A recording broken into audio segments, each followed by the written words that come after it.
चाहत रहला। तोर हरदम घटला रहला कुछ न कुछ, जब देखा तब कपारे पे कचर कचर। अब तनी से सुना ना। तहू आज अपन सुनाई ले। वही मेलवा में से ना गुरैया जलेबी लेते आया।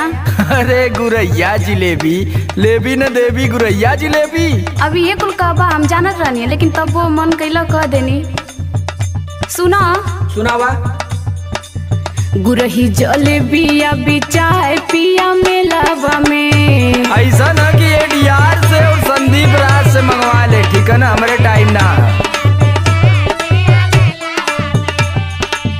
ले आई हगोर में छनात होई तेलावा में, ले आई हगोर में छनात होई तेलावा में। गुरही जलेबिया बिचाए पिया मेलावा में।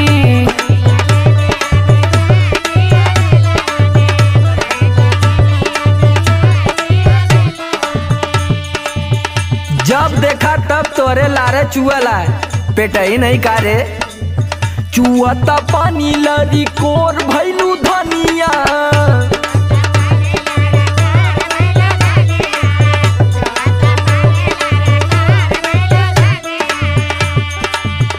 और नन होए के चाटा। हमारे चैनल को अवश्य सब्सक्राइब करें और नए अपडेट्स सबसे पहले पाने के लिए इस बेल बटन को दबाना न भूलें। धनिया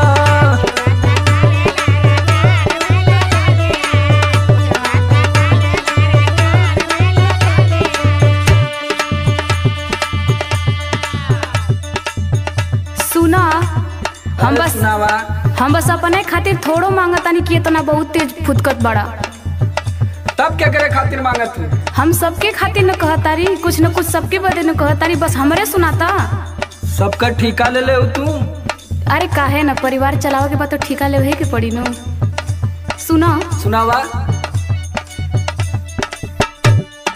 अम्मा जी के लिहा पकौड़ी, बाबू जी के केला।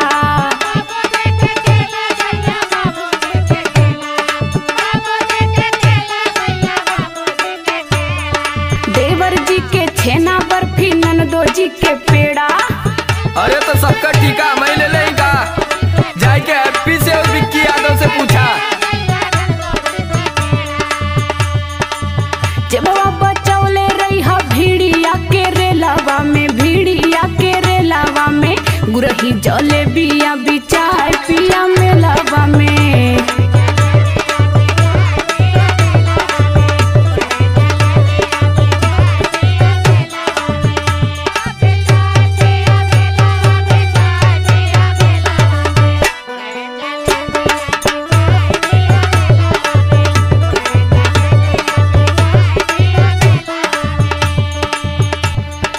अच्छा ये बतावा कि अब इन कलियां गए ललू बाजारे न? हाँ वो तो गईले रही। किसिम किसिम का कुल खाए के इलू है, तबले आज तोरे फिर लगल बढ़िया है भूख। अलिया न देता कि लगला बने। जब हम बने लगब तो वहाँ छने लगी न। हंसी हंस के गोलगप्पा खैलू काल्हे 7 बजारे। अब इन रात भर आई माई चिल्लैली है कि पेट दुखाता, पेट दुखाता। फिर होल भी अनवा जिलेबी चाहे